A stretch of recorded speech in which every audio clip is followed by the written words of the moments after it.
Hiya! Welcome to LSB Feasters Radio Channel, where we keep great radio from the past alive. Doing something a little different today.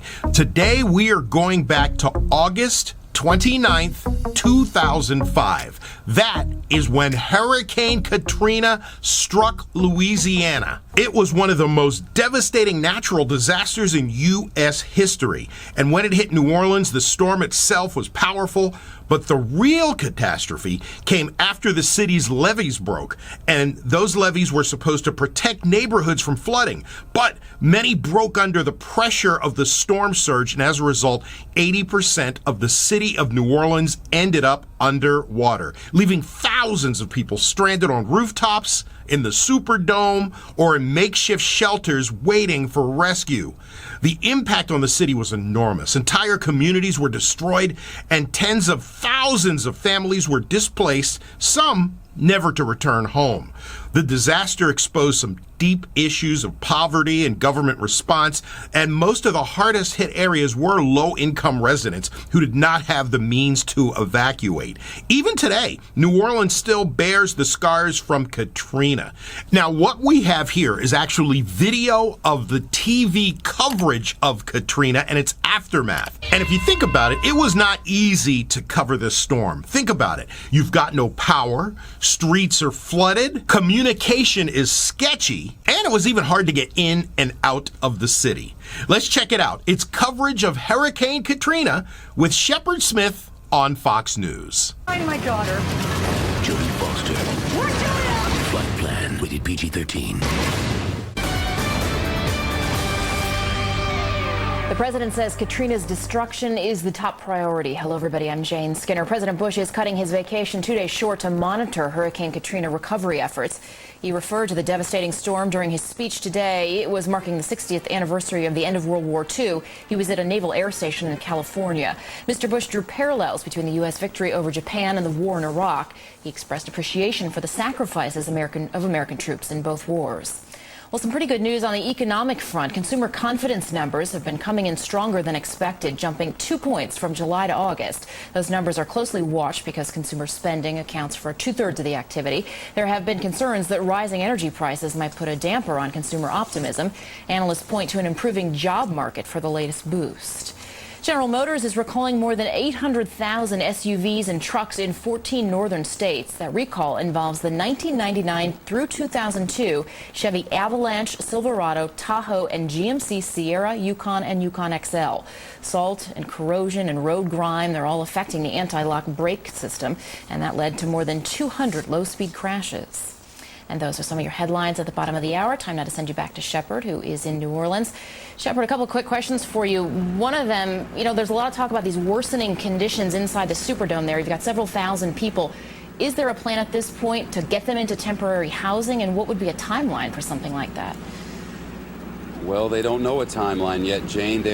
Every emergency management official whom I've heard speak today said we're having a hard time with timeline. What we know is that the water is rising around the Superdome, that the engineer for the Superdome has now said that the generator which supplies it with minimal power, not including air conditioning, is showing, quote, signs of strain, and they're trying to figure out what to do about that.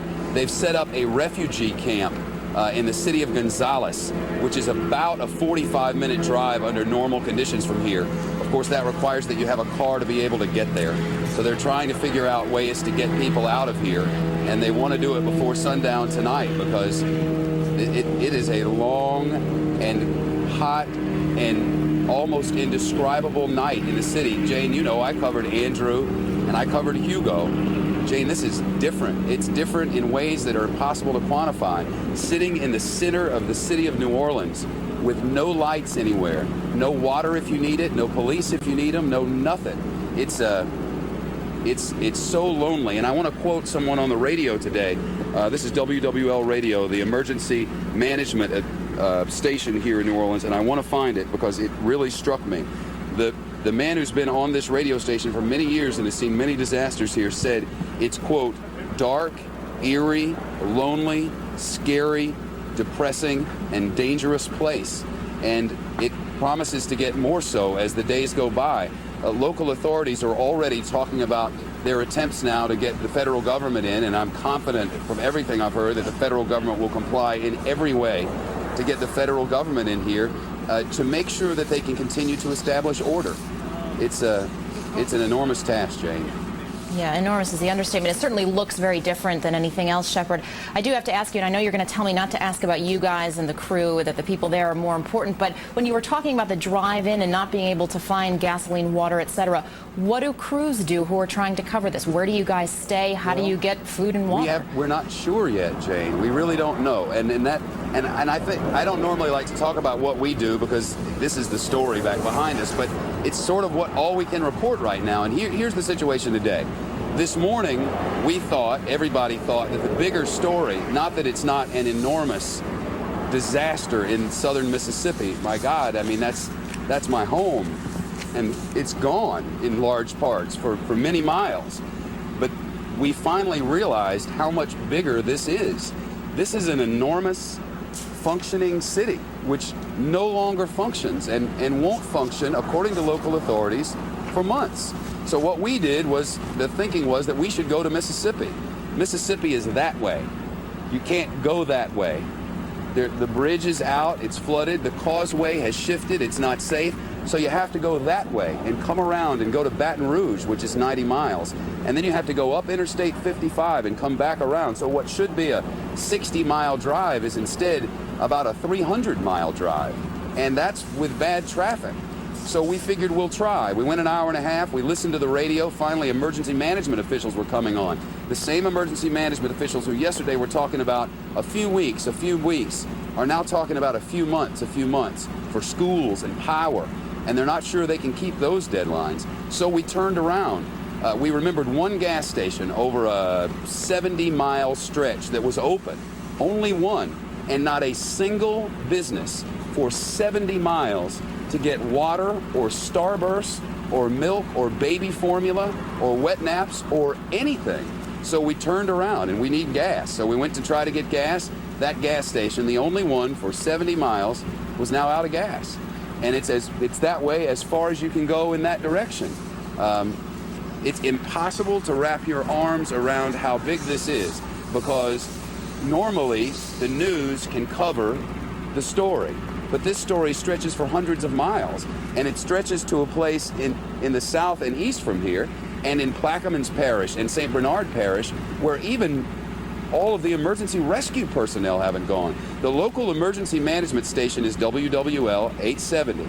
They have not, last night at midnight, the man manning the emergency radio station said it has been ominously and eerily quiet from Plaquemines County. We've not had a single report from Plaquemines County. And that's because the southern tip of Plaquemines County has been taken away by the Mississippi River. It's gone.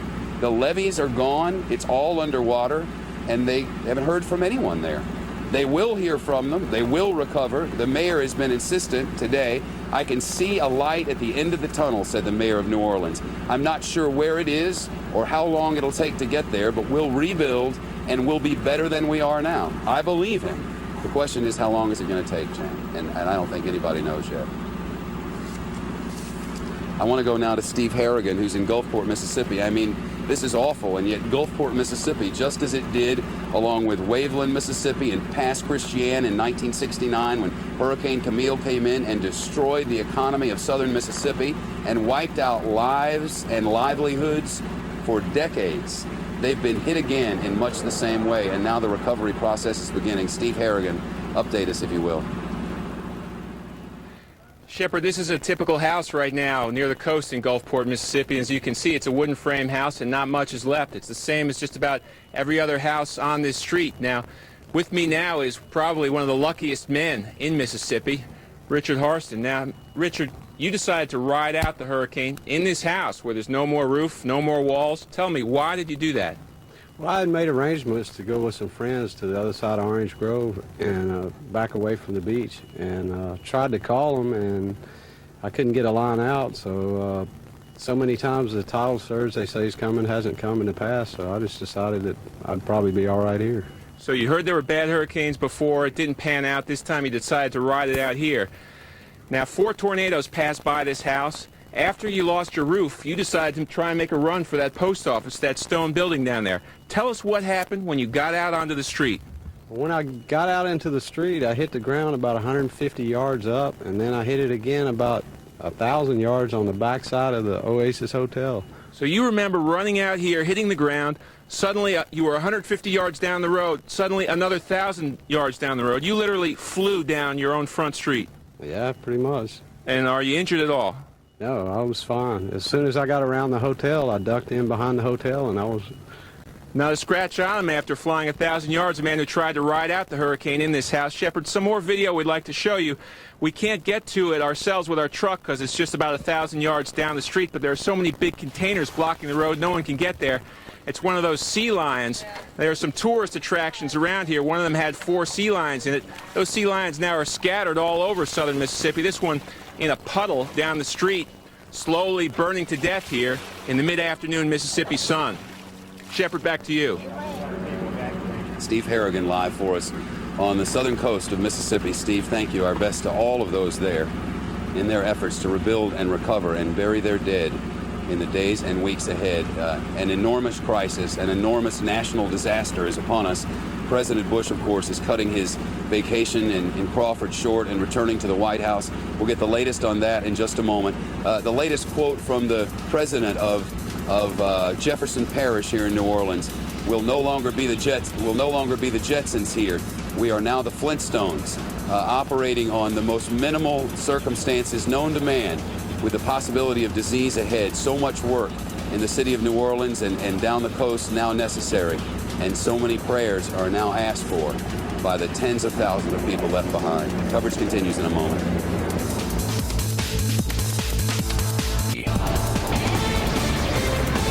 Continuing coverage now of the human tragedy in Louisiana and South Mississippi. The President of the United States is returning from Texas to Washington now to oversee what's happening here. Wendell Goler, our White House correspondent, is live there for us now. Wendell. Shepard, the President will meet with several of his cabinet secretaries, half a dozen of them, when he returns to the White House tomorrow afternoon. Their departments are assessing the impact of Katrina right now, and aides say Mr. Bush may himself travel to the region later this week to get a first-hand look at the devastation if his aides say his visit won't compromise relief efforts. Meanwhile, we can tell you Fox News has learned several oil companies have now officially requested the president release or loan them oil from the Strategic Oil Reserve. No decision on that yet. The scope of the devastation, described by the head of the Federal Emergency Management Agency as catastrophic, is what convinced the president to give up the last few days of his vacation and coordinate relief efforts from the White House. He has been talking regularly with the governors of the affected states. He'll hold a conference call with them before leaving Crawford tomorrow. The president talked about the aftermath of the storm before a speech to sailors and Marines in Coronado, California. The speech marked the 60th anniversary of Japan's surrender in World War II. The president drew a parallel with the war in Iraq. Mr. Bush asked the nation to pray for the people of Louisiana, Mississippi, and Alabama, and he promised those people the government is doing all it can to help them.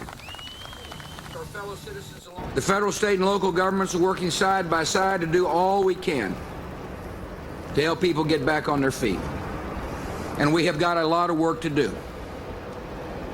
Our teams and equipment are in place, and we're beginning to move in the help that people need. It is still unclear how much damage Katrina did to Gulf of Mexico oil rigs, which supply this country with about 1.5 million barrels of oil a day. Ivan put some of them out of commission for a year. There are indications Katrina's damage may be less severe, but officials note it took several days before Ivan's full impact was known. Energy investors are nervous. They have pushed the price of oil futures that is, back above $70 a barrel. The wholesale price of gasoline up now 50 cents to about $3 a gallon. Shepard, all that's headed our way. Back to you. Wendell Goler live for us at the White House. Wendell, thanks very much. With us now on the line is Peter Tehan. He's with the National Red Cross. Peter, thanks for being with us. Is it your belief yet that you have a sense for the enormity of this disaster? And if so, is it your sense that at some point the Red Cross or someone will be able to get into the center of New Orleans and get people food and water?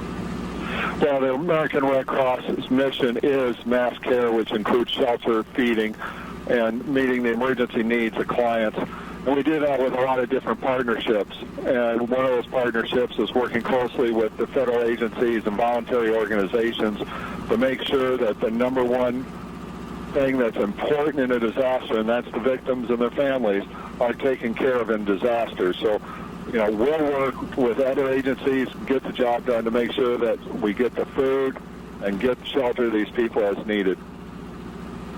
Peter, is it your sense that you or the American people, for that matter, or even locals, yet have a grasp of the enormity of this catastrophe?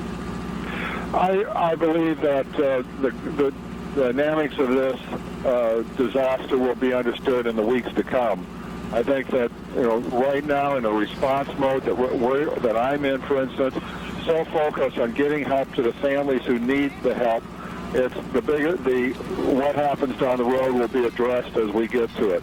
But we've worked hard as a Red Cross with local communities to make disaster plans, to be prepared, train our volunteers. We have over 2,000 volunteers coming into the coastal area to help in this relief operation. That's our focus. There's people out there that need us, and we won't let them down. We'll get them food, water, and shelter. And I know they appreciate it, and there's nobody more welcome at a disaster site than the National Red Cross. I know that firsthand. Peter, is it understood outside metropolitan New Orleans the severe need for boats to try to go out and rescue human beings from rooftops? And if so, is there something in place that allows people to figure out how to get private flat-bottom boats in here? Well, rescue and recovery operations are not the responsibility of the American Red Cross. We can serve as advocates for the families in need and keep advocating different ways to get it done. But we're a support mode of taking care of the families and their feeding, their clothing, and their emergency needs. But we work side by side with all agencies, local police, state, federal agencies, and together we'll take care of those needs of families who are out there and need assistance. They're not forgotten.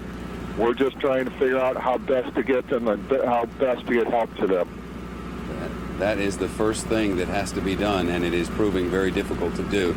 Peter Tehan from the National Red Cross. I'm guessing that there are millions of people sitting out in our listening and viewing audience now who are beginning to understand, though I assure you don't yet, beginning to understand the enormous of this national disaster.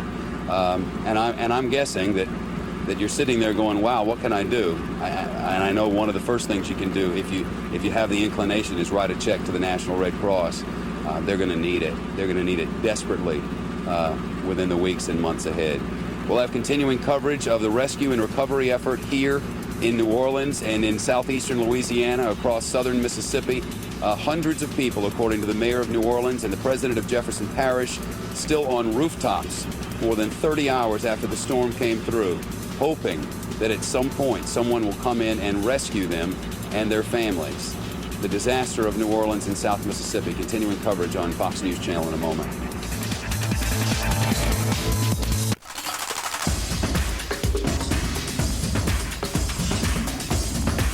Because Fox is where the news is.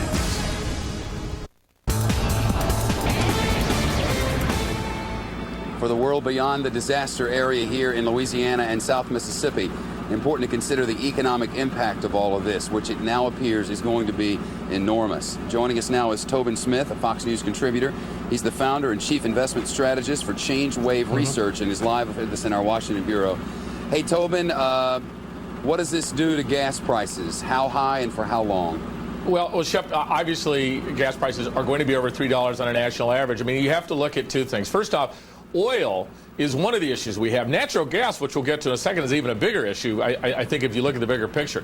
But we're going to have wholesale prices at about $2.60 as of today.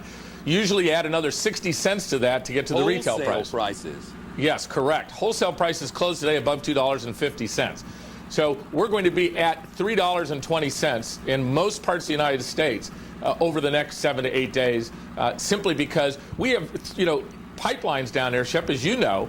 I mean, most people never really realize that 35% of our United States domestic production for oil and for transportation of oil comes out of this area. We have three major pipelines as well. They're down here too, right, Tobin? Yeah, we have about 18% of all refining in the United States is down in Mississippi and Louisiana.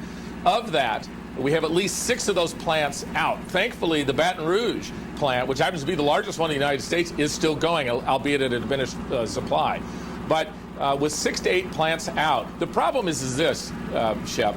We go through 21 million barrels a day of oil. We can only refine 17 million barrels. And because of the shortage in our pipelines, because we have pipelines that go to Chicago, we have pipelines that go to Virginia, that all begin out of the Louisiana area. Is a very good likelihood. We don't yet know what happened to these oil wells, right? We don't know what happened out there yet, any more than we know what happened in southern Plaquemines County. Right. Now, 92% of production is shut down right now, Shep. That is the number from the mineral But I was service. talking about the long term. You know, are they able to get them back up and going? Do we know that yet? You don't know that yet. But clearly, what we learned from Ivan is that it's not above the water that's so scary, Shep. It's what's below the water. Because what you don't see is thousands and thousands of miles of connecting pipes and tubes. That's how that oil gets on shore. During Ivan, we had many of those things absolutely blown apart. They're shut down. There's no oil going into the water. It's not like we're losing gas or oil. They're shut in. But the amount of time it takes you to shut it down, it takes you 2 to 3 times the amount to get it up and going again. Yeah. So it's very likely. I don't want to interrupt you, but I want to talk about the other thing here. Sure. This is going to require. They haven't said it yet, maybe, but this is going to require an enormous federal effort. And according to locals who are just beginning to try to think about estimates, tens of billions of dollars. What does that do to the federal government? Well, listen, the federal government, through FEMA, through other different agencies, does reserve against this. I mean, this money will come out of reserves. This will come out of operating budgets. And you know what? It will potentially add to the deficit. But listen, Shep, I know how disastrous it is down there. But, I mean, we do have to think of the fact and put in perspective. We have an $11 trillion economy in the United States. This part of the area is going to be rebuilt. These people will recover. And they will. I have a hard break here, Tobin. I wish I didn't, but I have to go because Neil Cavuto's on deck. The best in business next and continuing coverage from New Orleans, South Mississippi, and beyond.